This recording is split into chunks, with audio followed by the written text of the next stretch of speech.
Bem-vindos de volta, pessoal. Sou Pascal Lotas, professor associado na Universidade de Kyoto, no Japão, e meus convidados de hoje são, por um lado, a autora e ativista irlandesa Nian Nguyen, pesquisadora associada no Transnational Institute, nos Países Baixos, e Fionn Wallace, ex-pesquisador parlamentar no Parlamento da União Europeia. Sejam ambos muito bem-vindos. Obrigado, Pascal. Obrigado por nos receber. Bem, muito obrigado por estar aqui online. E Nian, apesar de eu ter praticado seu nome antes, desculpe por pronunciá-lo errado de novo, mas estou muito feliz em conversar com vocês dois, porque vocês vão nos atualizar sobre a Irlanda. Você me disse que várias atividades políticas têm ocorrido e que basicamente estão minando o que resta da neutralidade irlandesa e da política externa pacifista da Irlanda. Podemos começar com você, Niam. Tap Povris Coings dessa India. Niamh, can you tell us what's going on? Sim, o governo está planejando desmantelar o que chamamos de trava tripla nas próximas semanas e meses, o que terá um impacto muito significativo na forma como a Irlanda se relaciona com o mundo. Talvez eu deva explicar o que é a trava tripla, porque não tenho certeza se seus ouvintes sabem. Na Irlanda, usamos o termo trava tripla para nos referirmos a uma legislação que regula o envio de tropas irlandesas para o exterior. Para que tropas irlandesas sejam enviadas para fora do país, especificamente, para que mais de 12 soldados sejam destacados, há 3 níveis de aprovação. Primeiro, é necessária a aprovação do gabinete. Segundo, deve haver uma resolução parlamentar, ou uma resolução do Dáil.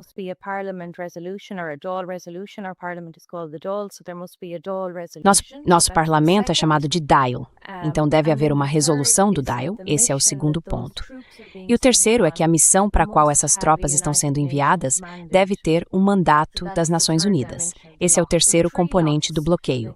3 travas, o gabinete, o parlamento e, por fim, o mandato das Nações Unidas devem se aplicar à missão para a qual estão indo. É o elemento das Nações Unidas que o governo considera intolerável, o que, neste momento específico, é realmente, é uma grande ousadia, considerando que as Nações Unidas estão sob forte pressão. Ainda assim, nosso governo decidiu que agora é o momento de revogar nossos compromissos legislativos com as Nações Unidas.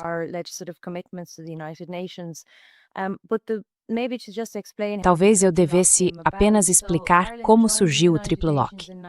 A Irlanda ingressou nas Nações Unidas em 1955 e começamos a enviar tropas de manutenção da paz em 1958. Depois, em 1960, o governo da época promulgou a Lei de Emenda da Defesa de 1960. Essa lei estabeleceu de forma muito clara que a Irlanda, em sua relação com o mundo, imagine, era o período pós-Segunda Guerra Mundial, durante a Guerra Fria, criadas para salvar as gerações futuras do flagelo da guerra.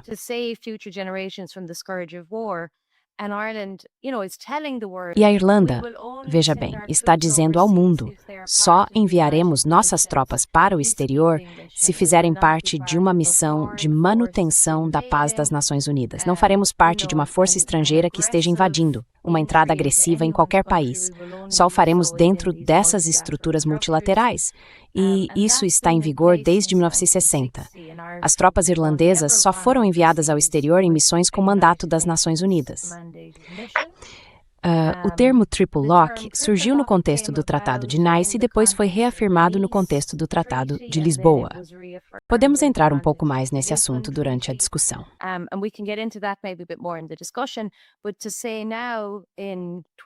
Mas dizer agora, em 2026, que o governo está planejando remover a exigência da ONU e abrir caminho para enviar tropas irlandesas em missões determinadas pela UEL, você sabe, grupos de combate da UEL, possivelmente em missões lideradas pela OTAN, praticamente em qualquer missão, Significa que agora temos a Irlanda como parte da coalizão dos dispostos. A Irlanda participa da coalizão dos dispostos de Keir Starmer e Macron.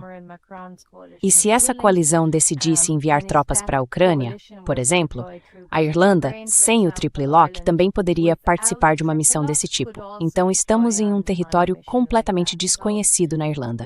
Nunca enviamos nossas tropas para nenhuma missão que não estivesse sob mandato da ONU. E aqui estamos agora.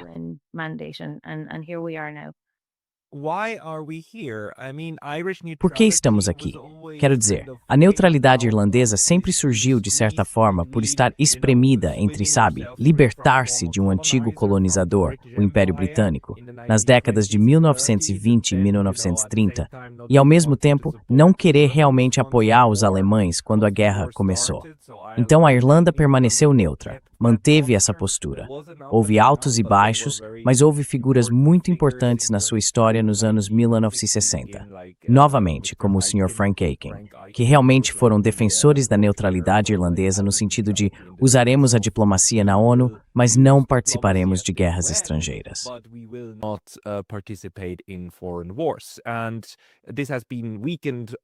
Isso foi enfraquecido ao longo do tempo, especialmente no que diz respeito ao aeroporto de Shannon e alguns princípios básicos.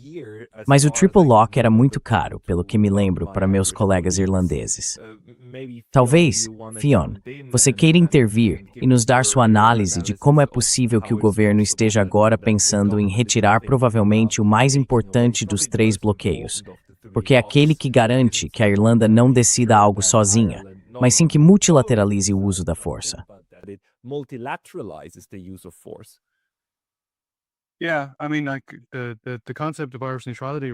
Sim, quero dizer, o conceito de neutralidade irlandesa remonta realmente a Wolfe Tone. Depois temos James Connolly, antes da Primeira Guerra Mundial, e de Valera, nos mantendo fora da Segunda Guerra Mundial. A partir daí, continua, Frank Aiken, notavelmente, também foi um grande defensor da diplomacia e do uso da neutralidade da Irlanda como uma força para o bem na ONU. Mas os governos sucessivos desde então, basicamente desde que começamos a abrir nossa economia, permitindo que a Irlanda fosse usada como uma espécie de plataforma de entrada na OSCE para os Estados, criando regimes fiscais experimentais e permitindo a penetração do investimento estrangeiro direto, de estilo americano na Irlanda, de forma muito intensa. Desde então, eles vêm corroendo, pouco a pouco, a neutralidade irlandesa.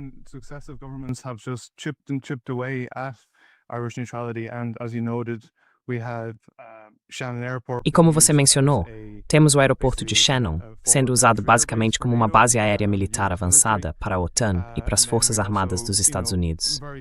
E também algo muito marcante foi o papel da Irlanda no genocídio em Gaza. Ao contrário da percepção global, a Irlanda teve um papel bastante pernicioso nisso.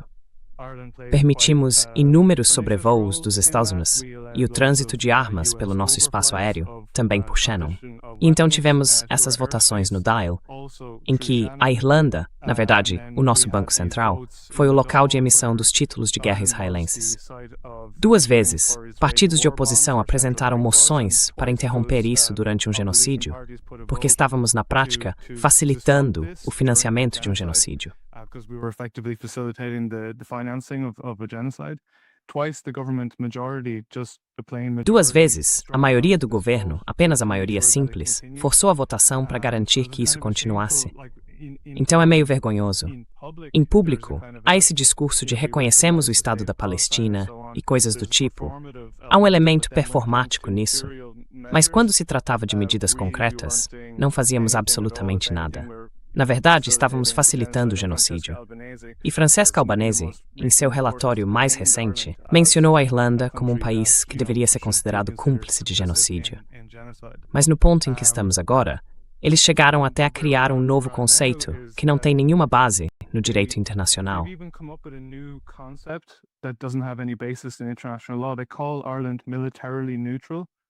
Eles chamam a Irlanda de militarmente neutra. Quer dizer, isso simplesmente não se sustenta. Houve um processo movido por Ed Hogan, do Shannon Watch, contra o Estado em 2004, mas ele não venceu. O juiz desse caso, porém, considerou que os argumentos dele sobre o nosso status de neutralidade eram válidos, no sentido de que não existe, o próprio juiz admitiu isso, um conceito claramente definido no direito internacional que se aplique diretamente ao tipo de neutralidade que a Irlanda defende e pratica. Basicamente, isso significa que fazemos tudo, menos aderir à OTAN. Mas trata-se mais de uma neutralidade política. O governo admite abertamente que os Estados Unidos são nossos aliados, que a União Europeia é nossa aliada, e assim por diante, e que oferecemos apoio sempre que possível.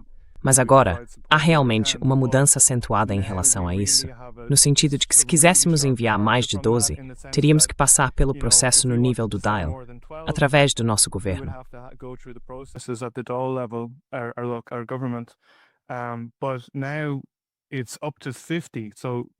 Mas agora o número subiu para 50. Então, sem sequer uma votação no DIAL, podemos enviar até 50 soldados para missões de combate. E a legislação, o projeto de emenda à defesa de 2025, deixa isso explicitamente claro. É como se houvesse omissões que abrem brechas. Fica muito claro que isso permite colaborar com a OTAN e também com missões lideradas pela UERI.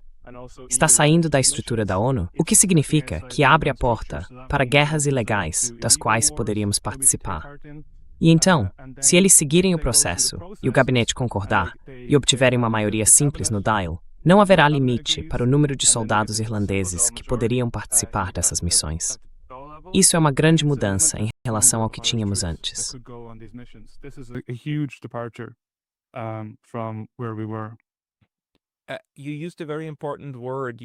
Você usou uma palavra muito importante. Você disse que partes da postura oficial da política externa da Irlanda eram performáticas. E vimos isso em outros países também, na Suíça, na Áustria, onde, por um lado, há a performance da neutralidade, os atos de fala e assim por diante, mas nos bastidores há políticas completamente diferentes, sendo elaboradas e ativamente promovidas em livros brancos, relatórios governamentais, documentos oficiais, planos estratégicos e assim por diante. Nien, você poderia comentar um pouco sobre isso? Como essa agenda paralela tem avançado enquanto a retórica ainda se alinha perfeitamente com o que costumava ser nas décadas de 1970 e 1980?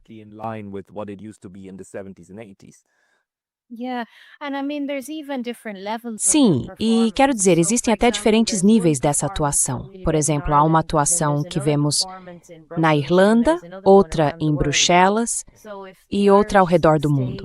Então, se o Estado irlandês envia representantes para... Bem, eu morei no México por alguns anos. Se eles enviam representantes para o México, lembro quando eu estava lá, houve algumas visitas oficiais. Ouvíamos muito sobre o processo de paz irlandês e sobre como a paz é importante e como a Irlanda é sobre diplomacia, construção da paz e tudo isso. Esse é o tipo de atuação que se vê pelo mundo. É assim que a Irlanda se apresenta ao mundo.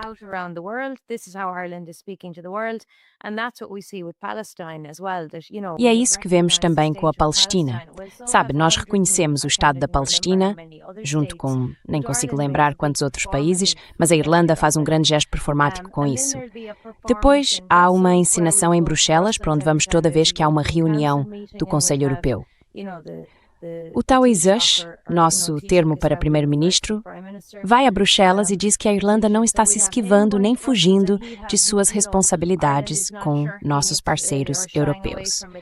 E há uma encenação aí também de que somos um desses estados europeus que se juntam à coalizão dos dispostos.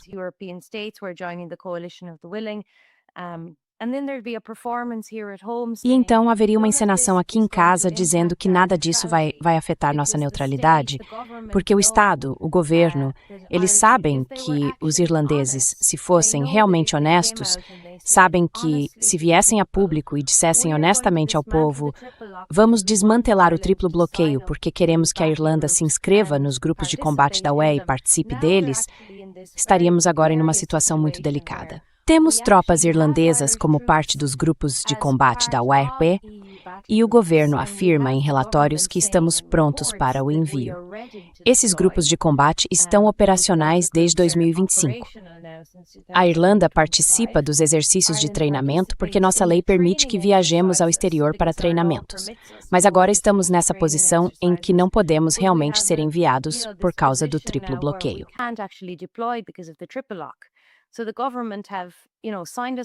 Então, o governo, você sabe, nos inscreveu nos grupos de combate.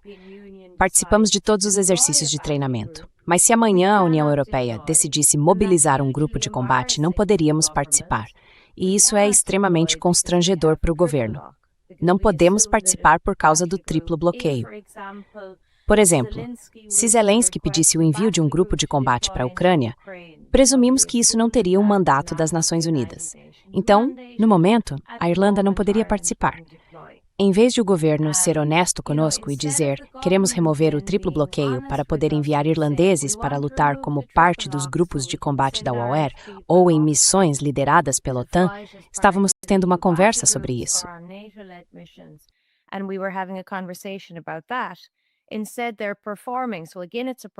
Em vez disso, eles estão encenando. Então, novamente, é uma encenação. Eles inventaram um monte de bobagens que as Nações Unidas estariam invadindo a soberania irlandesa e que precisamos eliminar o triple lock. E essas são citações diretas. Precisamos recuperar nossa soberania. Então, o governo está constantemente nos dizendo que precisamos eliminar o triple lock para recuperar nossa soberania. Porque as citações geralmente incluem algo como não podemos deixar que ditadores como a China ou a Rússia controlem para onde enviamos nossas tropas no exterior. Nossas mãos estão atadas por esses ditadores. Esse é o tipo de linguagem que recebemos do governo e da mídia. Então é novamente uma encenação para o público, para que não percebamos que nossa neutralidade está sendo destruída bem diante dos nossos olhos.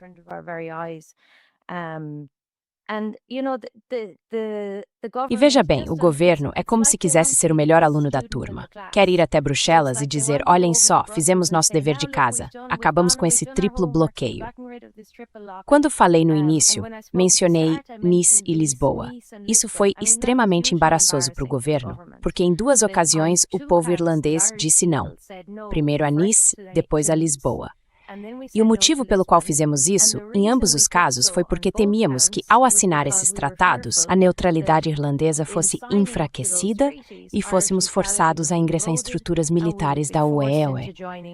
Então, no contexto desses referendos, o governo deu não, temos algo chamado triplo bloqueio.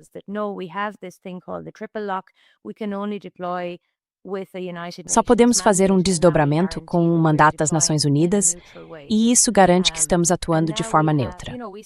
E agora vemos que o povo tinha razão. Estávamos certos em ser céticos em relação a Nice. Estávamos certos em ser céticos em relação a Lisboa. Aqui estamos, mais de 20 anos depois, mais de 20 anos desde Nice, e isso é exatamente o que previmos que aconteceria.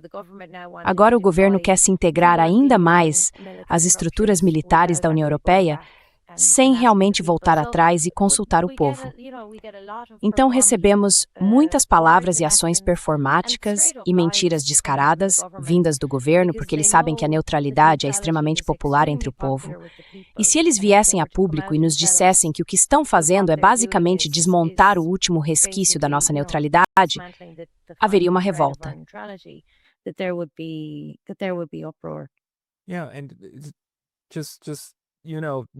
Sim, e veja, há até pesquisas, um artigo muito bom de um pesquisador chamado Philip Edius, com mais um coautor, cujo nome eu esqueci. A Irlanda foi um dos 3 estudos de caso, e ele chama esse fenômeno de criptoatlantismo. Pessoas que escondem suas afinidades transatlânticas em países neutros, como Irlanda, Áustria e Sérvia. Ele descobriu que as pessoas que entrevistou queriam mais integração à OTAN e à Aliança Transatlântica. Mas não podiam dizer isso abertamente, porque as populações locais não gostariam muito disso.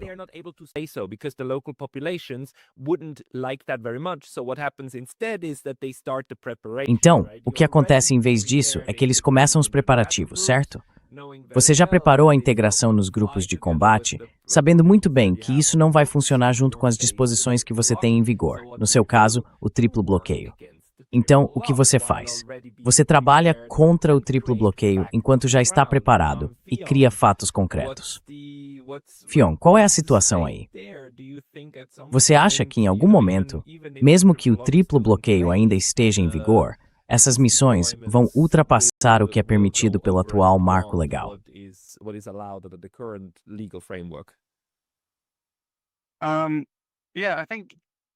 Sim, acho que já há muito que foi alcançado nesse nível.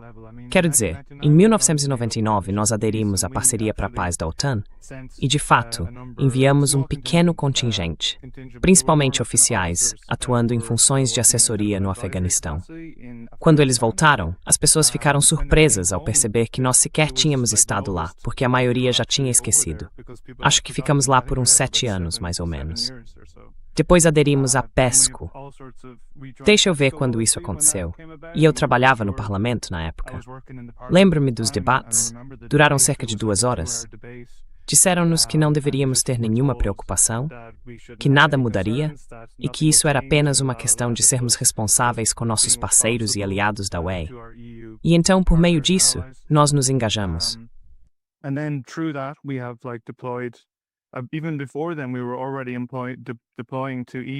Mesmo antes disso, já estávamos participando de missões lideradas pela UE. Uma das mais assustadoras, em particular, é a do Mali. Há muitas pesquisas excelentes sobre o Mali ao longo dos anos. Escrevi um artigo em agosto passado sobre como realmente parece que houve 2 elementos dos quais participamos lá. Em um deles, estávamos posicionados com os alemães fazendo reconhecimento. E realmente parece que, não sei se você se lembra do massacre de Bonti, em janeiro de 2021, a França bombardeou um casamento e matou cerca de 26 pessoas. Eles se recusaram a admitir o que havia acontecido. E, eventualmente, a ONU fez uma investigação e concluiu que sim, era um casamento. O local havia sido monitorado por um drone por algum tempo antes de decidirem atacá-lo. E parece que a Irlanda estava ajudando os operadores de drones alemães que faziam esse monitoramento.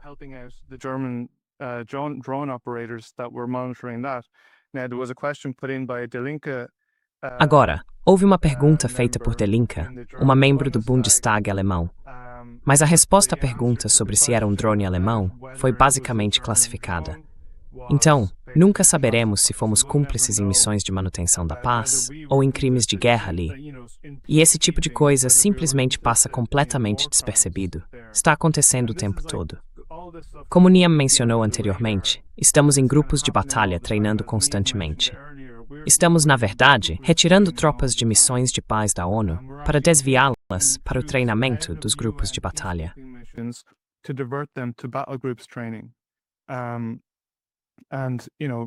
E veja, temos essa narrativa vinda do governo de que o veto do Conselho de Segurança da ONU está nos impedindo de participar de missões de paz da ONU, de que há um impasse no Conselho de Segurança, onde nenhuma nova missão de paz está sendo aprovada por causa da nova realidade geopolítica e assim por diante.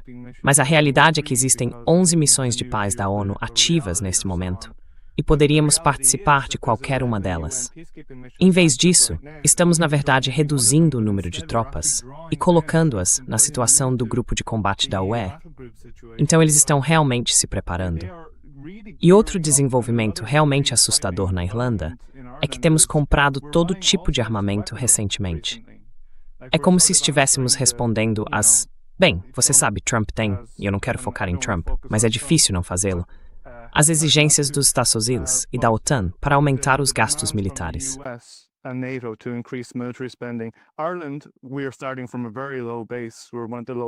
Irlanda, estamos partindo de uma base muito baixa. Somos um dos países que menos gasta na Europa, mas agora estamos investindo bilhões a mais em armas. E isso é um fenômeno novo. Estamos comprando de tudo. Estamos comprando armas antitanque, vários tipos de veículos, helicópteros de ataque, agora caças que supostamente ficarão estacionados no aeroporto de Shannon para proteger nossos cabos submarinos, que aparentemente o Putin nunca deixou de pensar em explodir. Sabe, todas essas ameaças que recebemos, e de repente a resposta é basicamente se militarizar, de uma forma muito rápida. Mas estamos comprando armas que não são realmente adequadas para um país neutro. É muito, muito preocupante. É.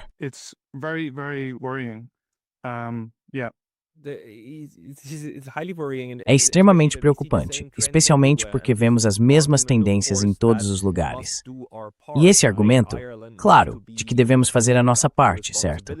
A Irlanda precisa assumir responsabilidade, não pode ser um aproveitador. A Suíça não pode ser um aproveitador. Precisa gastar o suficiente para se defender da ameaça, que na verdade não é uma ameaça para nós. É como, ok, tudo bem, mas no caso irlandês, a forma como isso está sendo apresentado ao público, ou, na verdade, contornando o público. Niemi, você acha que esse movimento é motivado principalmente por aspirações em relação ao OTAN ou por aspirações em relação ao OI? Porque me parece neste momento que o nível da ONU também está se preparando para se tornar um ator mais independente nessa política absurda de guerra e escalada.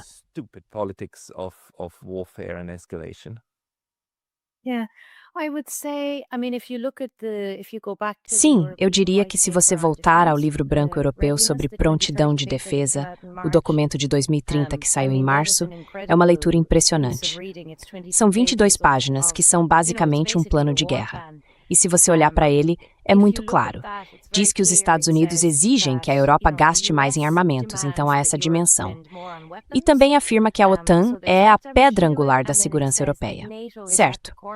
Agora, também temos a OTAN mencionadas em vários documentos da União Europeia, e no início da guerra na Ucrânia, em 2022, vimos Ursula von der Leyen declarar: somos uma só união, uma só aliança unidas em propósito. One alliance, united in purpose, and she says that as she's standing next to Jens Stoltenberg. E ela diz isso enquanto está ao lado de Jens Stoltenberg, o ex-secretário-geral. Então, é quase indivisível, de fato.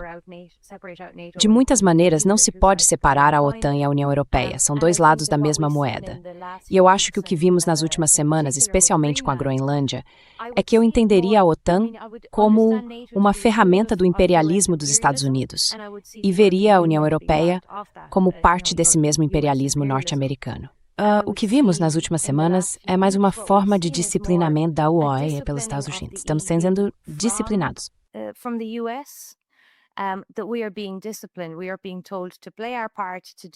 Estão nos dizendo para fazer a nossa parte, para fazer o que precisa ser feito. Sabe, vimos um rápido envio de tropas para a Groenlândia. Depois elas foram chamadas de volta.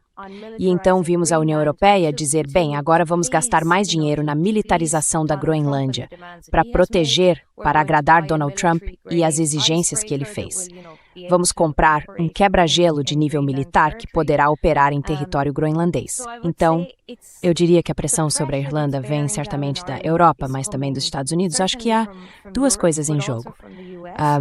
Acho que ninguém enriquece com a neutralidade. Nobody gets rich from neutrality.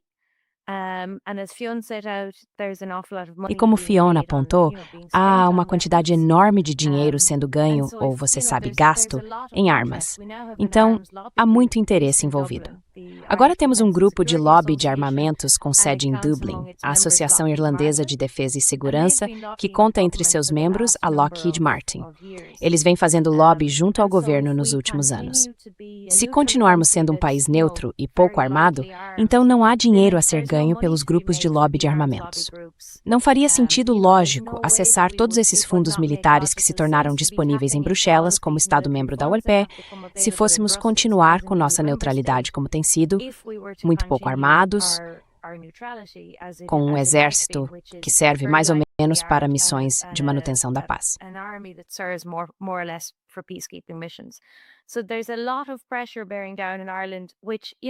Há muita pressão recaindo sobre a Irlanda.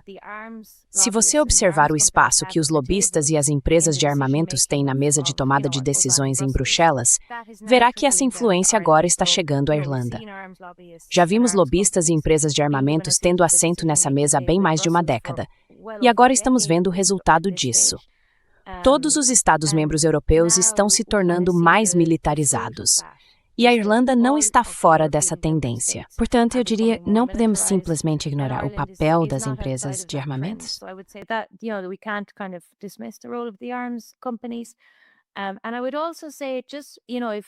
E eu também diria que, sabe, se existe um Estado neutro como a Irlanda, na beira da Europa, isso deixa os belicistas muito desconfortáveis porque eles não podem mais dizer precisamos nos armar e nos proteger se há um país na Europa que não está se armando e está indo muito bem, sem sofrer ameaças, ataques ou qualquer coisa do tipo. Então, esse ataque à neutralidade, estamos vendo a Finlândia e a Suécia ingressarem na OTAN nos últimos anos, e agora com a Áustria, há movimentos em direção a uma maior militarização e com a Suíça, que você mencionou no seu programa há algumas semanas.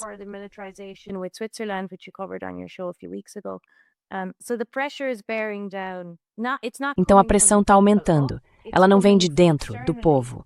Vem de fora, externamente, sobre a Irlanda, para que mudemos nossa política externa e nossa política de defesa e para que a neutralidade basicamente se torne coisa do passado. E só, eu tenho esse documento aqui, John estava falando sobre o exército irlandês.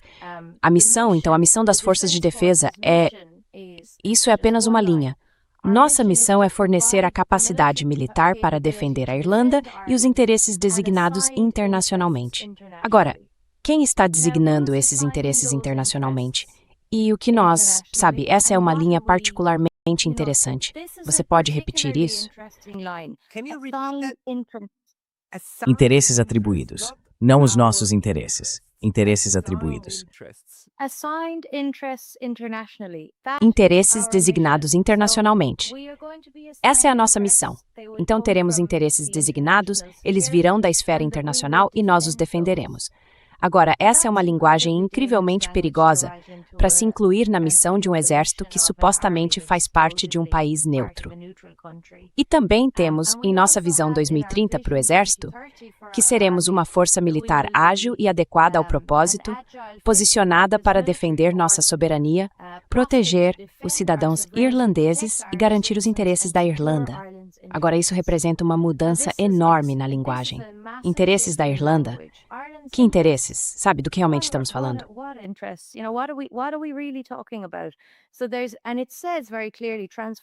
E está dito muito claramente: transformar nossa cultura, modernizar nossas forças para que sejam capazes de dissuadir ameaças em ambientes operacionais de múltiplos domínios. Agora não há ameaças à Irlanda, não estamos sob ataque, não houve nenhuma ameaça, sabe? Mas essa é a mudança de linguagem que está ocorrendo nas forças de defesa irlandesas.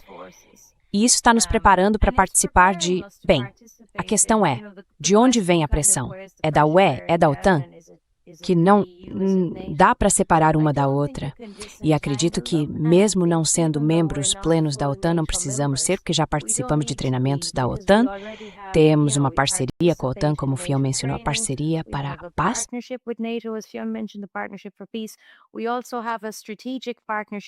Também temos uma parceria estratégica que vai de 2024 a 2028 e ela trata especificamente de questões como cibersegurança, cabos submarinos e tudo mais.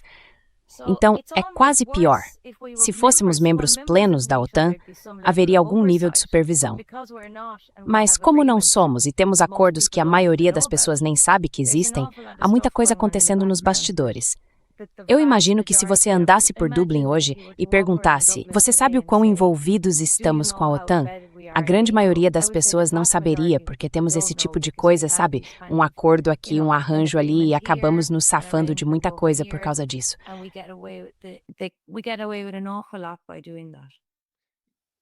Que legal. Posso entrar na CIS de OTAN, Way? Quer dizer, a estratégia de defesa de 2026 que os Estados Unidos acabaram de publicar, há cerca de 2 semanas, é muito, muito clara sobre tudo isso. Há uma linguagem semelhante, o mesmo tipo de linguagem que a NIAM acabou de usar, nela.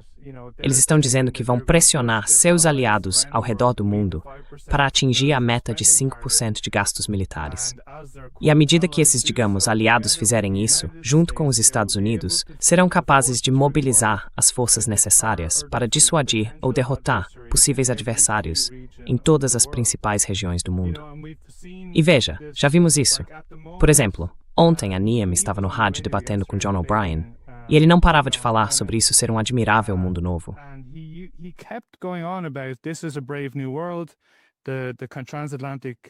A Aliança Transatlântica está morta. A OTAN está morta, ele disse. Mas do meu ponto de vista, a OIR está fazendo exatamente o que os Estados Unidos e a OTAN querem que ela faça. E já vimos isso repetidas vezes. A primeira vez que isso realmente ficou evidente foi na era Trump. Aquele tipo de ruptura com o passado. Foi em maio de 2017.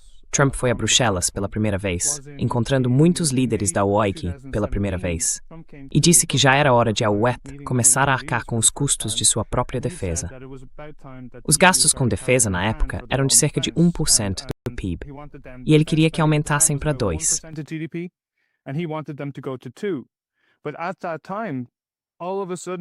Mas naquela época, de repente, houve uma espécie de surto na mídia tradicional e nas publicações dos think tanks e do Círculo de Bruxelas, e assim por diante, sobre como a UE precisava de autonomia estratégica, como ela tinha que seguir sozinha, que não podíamos mais confiar nos dados reais. E naquele momento, esse debate falava sobre como o Brexit, Erdogan, Trump, Putin, tudo isso foi um chamado de alerta para que a UE se fortalecesse e cuidasse de sua própria defesa. Então, em dezembro de 2017, o PESCO foi basicamente acordado nesse contexto.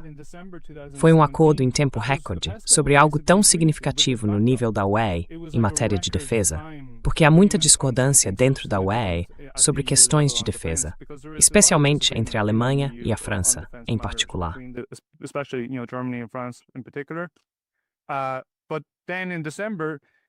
Mas então, em dezembro, você viu artigos no Político dizendo que isso era fantástico, que havia uma reaproximação entre a OTAN, os DAOCIS e o acordo da UE, e que basicamente tudo que a UE parecia precisar fazer era se tornar uma união de defesa mais completa por meio do projeto PESCO.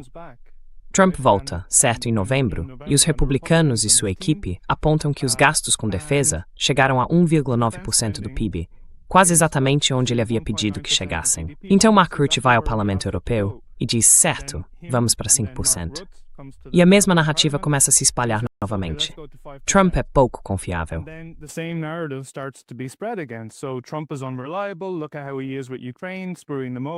Olhe como ele é com a Ucrânia, prejudicando-os, sendo amigável demais com Putin, blá blá blá.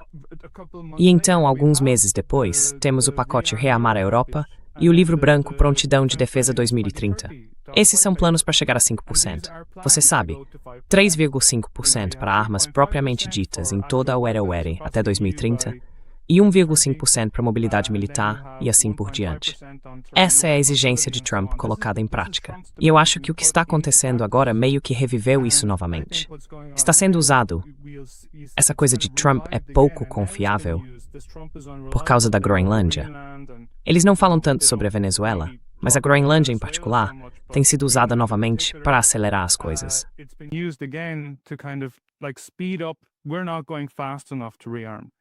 Não estamos avançando rápido o suficiente para rearmar, e isso está muito claro na Estratégia de Defesa de 2026. Está escrito, preto no branco, que eles vão nos pressionar o máximo possível e nos incentivar incentivar e capacitar nossos aliados a agir. Isso exige uma mudança de tom e de estilo em relação ao passado. Quero dizer, eles vão ser realmente brutais e agressivos quanto a isso. Basicamente, o chefe da OTAN diz pule, e a UE responde quão alta. Mas essa narrativa de que Trump é pouco confiável é muito útil para impulsionar um rearmamento maciço entre os aliados dos Estados Unidos.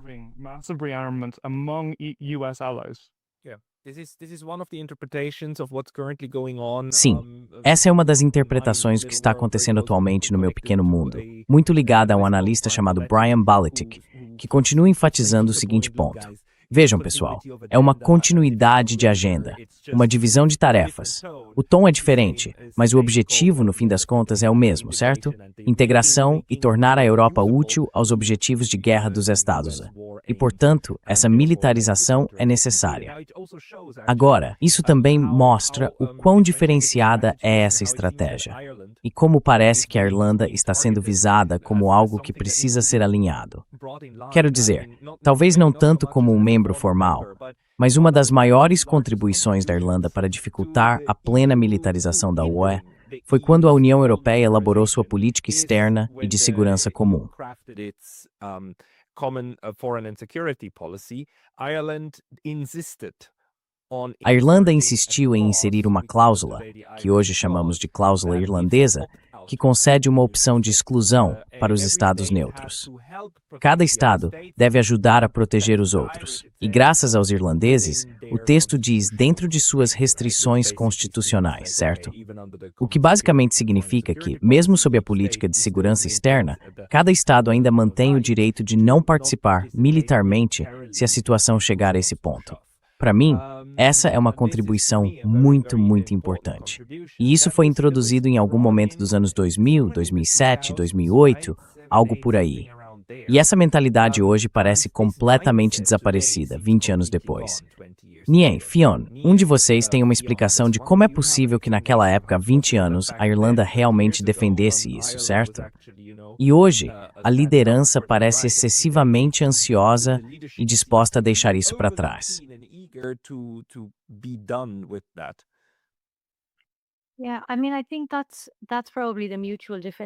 Sim, quer dizer, acho que provavelmente é a cláusula de defesa mútua de que estamos falando.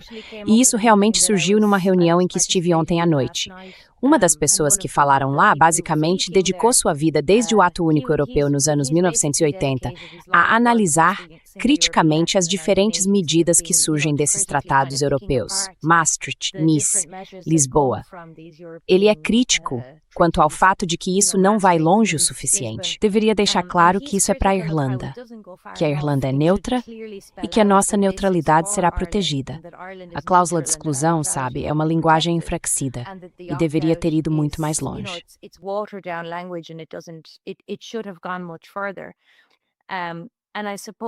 E eu suponho que, sabe, mesmo que talvez ninguém vá voar até Dublin e apontar uma arma para a cabeça de Michael Martin dizendo envie suas tropas para o exterior.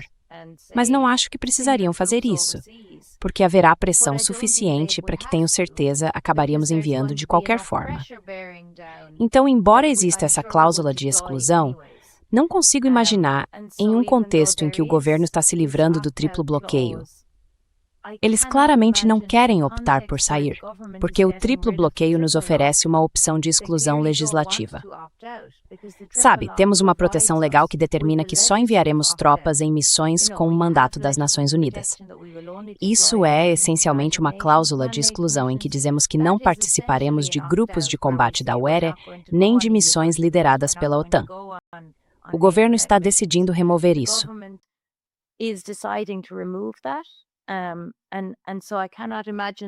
E, portanto, não consigo imaginar. A cláusula de exclusão não me dá muita confiança, porque vejo o que o governo está fazendo, que é remover nossa possibilidade legislativa de exclusão, se quisermos chamar o triple lock disso, para abrir caminho para que, essencialmente, não haja impedimento ao envio de tropas. Então, acho que uma coisa é o que a União Europeia, o Tratado de Lisboa, diz em termos de defesa mútua e de mobilização, e outra é a cláusula de exclusão que está embutida. E ainda há a pressão exercida sobre os Estados para fazerem parte disso. A linguagem em torno da coalizão dos dispostos para fazer parte de uma... Sabe, também temos o Reino Unido nisso, mas a ideia da Força Expedicionária Conjunta, todas essas diferentes configurações militares, das quais a Irlanda poderia potencialmente participar.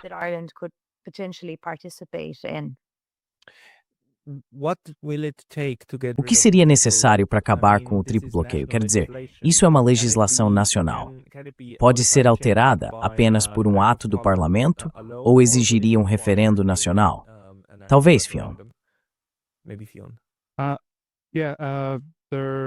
Sim, vai haver uma votação no Parlamento Nacional.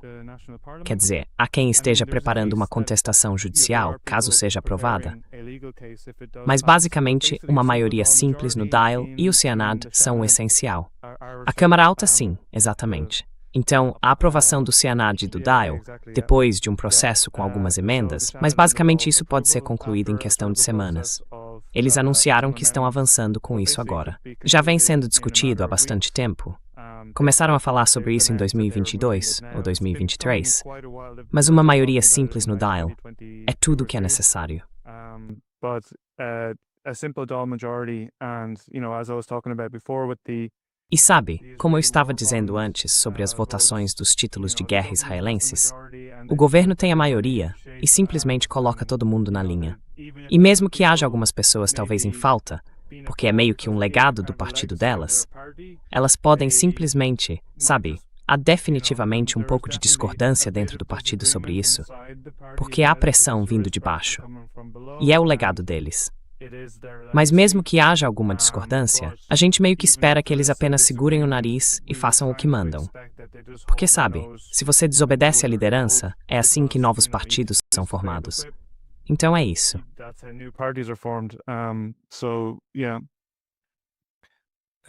Então não, nenhum referendo é necessário. Não.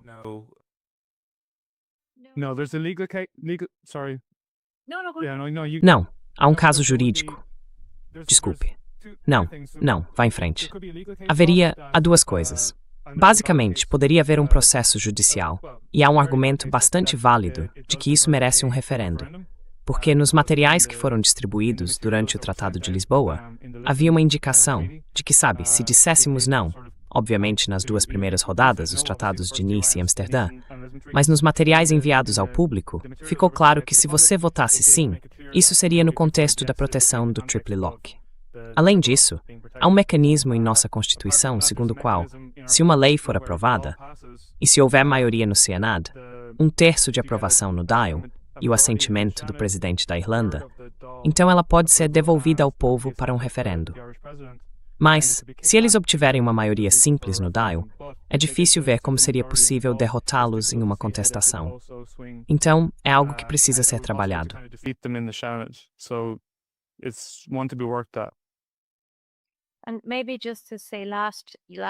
E talvez, só para dizer, em março do ano passado, um dos partidos de oposição, os social-democratas, os SOC-Dems, apresentou uma moção pedindo um plebiscito, porque nossa Constituição permite um plebiscito sobre questões de interesse nacional. Eles apresentaram uma moção argumentando que deveria haver um plebiscito sobre esse assunto, e o governo simplesmente votou contra.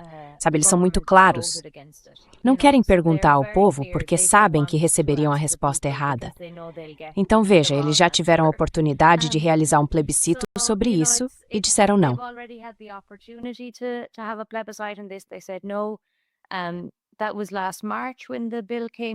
Isso foi em março passado, quando o projeto de lei chegou pela primeira vez ao gabinete.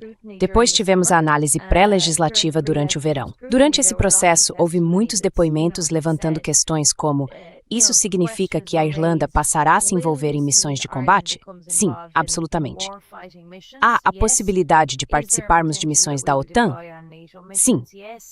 De grupos de combate da OA?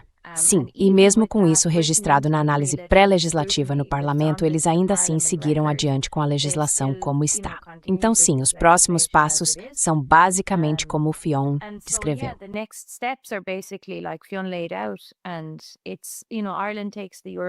E veja, a Irlanda assume a presidência da União Europeia em julho. Então, a ideia é que até o dia 1º de julho, o que Fionn propôs com as duas casas do parlamento, eles queiram já ter isso concluído. Já estaria avançado a ponto de o presidente assinar a medida e transformá-la em lei. E poderíamos dizer, vejam, aqui na Irlanda nós falamos e agora podemos agir.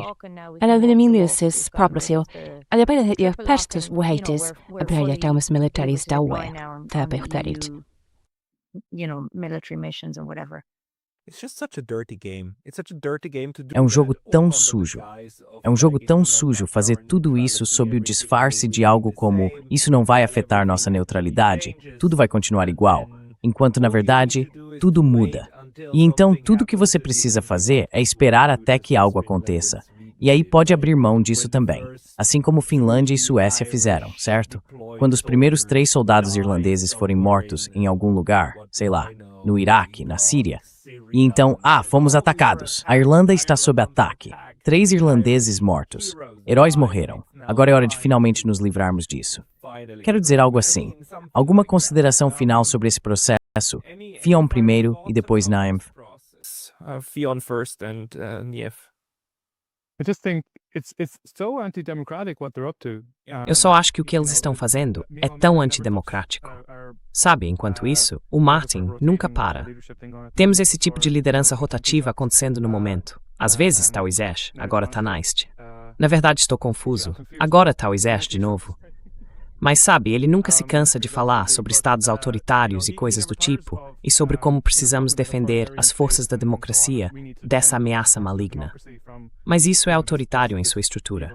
Quero dizer, a Dr. Karen Devine fez anos de pesquisa, analisando pesquisas de opinião desde cerca de 1982 até os dias de hoje, e ela descobriu que, de forma consistente, 4 em cada 5 irlandeses são a favor da neutralidade ativa.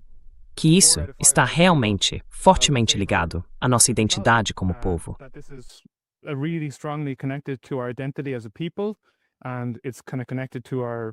E isso está meio que ligado ao nosso, bem, você sabe, é algo profundo no psiquismo irlandês, ligado à luta anticolonial e tudo mais, que valorizamos a independência e vemos nossa neutralidade como uma espécie de veículo para essa independência, como parte da nossa identidade.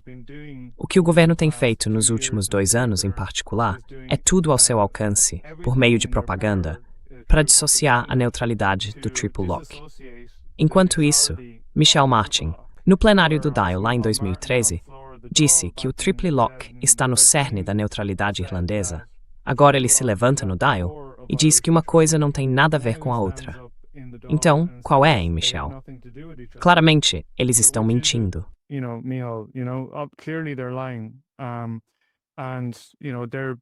E sabe, eles simplesmente vão seguir em frente com isso. O ataque de propaganda, desde que foi meio que anunciado no início deste ano que eles iriam avançar com isso, tem sido implacável. Todo dia, há 1 ou 2 artigos falando sobre como precisamos amadurecer, como precisamos ser responsáveis por causa desse admirável mundo novo. As coisas estão mudando, e o triplo bloqueio precisa acabar. É ultrapassado, é antiquado, ignorando o fato de que, sabe, passamos pela Guerra Fria, pela Segunda Guerra Mundial, pela chamada Guerra ao Terror. Passamos por tudo isso e mantivemos a neutralidade durante todo esse tempo. Mas de repente agora tudo é diferente. E isso precisa acabar.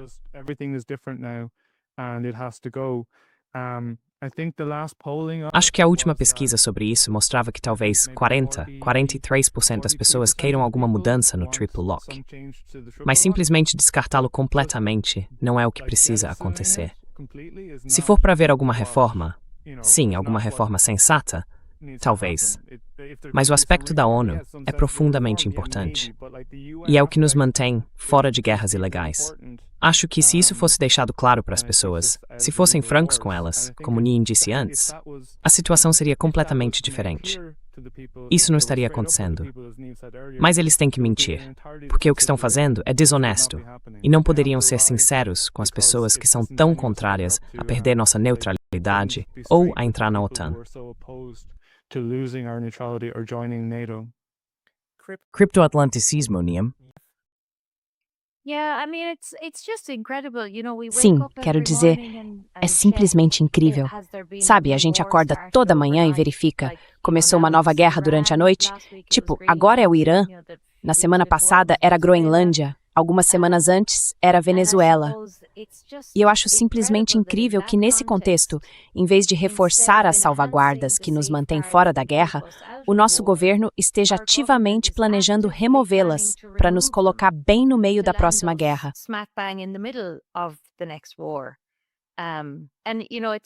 E sabe, é algo que, se eles conseguirem fazer, e nós acabarmos envolvidos em uma guerra, e a Irlanda for exposta e atacada, quero dizer, seria a primeira vez que enviaríamos tropas para uma guerra estrangeira. Sabe, tem que haver um acerto político sério. Porque essa é a realidade que enfrentamos se o triplo bloqueio for removido e começarmos a fazer implantações em zonas de conflito. Então é um momento muito perigoso. Eu não tenho nenhuma fé no governo. Tenho muita fé no povo irlandês.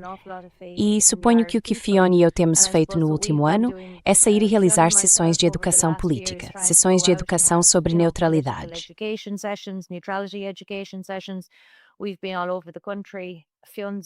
Nós estivemos por todo o país. A van do Fionn está fora de circulação e acabou porque dirigimos demais no último ano, viajando por diferentes cidades e vilas, tentando participar de rádios locais, tentando informar as pessoas sobre o que está acontecendo e organizar alguma oposição a isso. Então vamos ver o que acontece nas próximas semanas e meses. E sim, no fim das contas, se o Triple Lock for revogado, a mobilização será para impedir o envio de tropas irlandesas para zonas de guerra, que provavelmente será a realidade que enfrentaremos se o Triple Lock cair. Então ainda não acabou. Mesmo que eles consigam se livrar disso, teremos a próxima luta pela frente.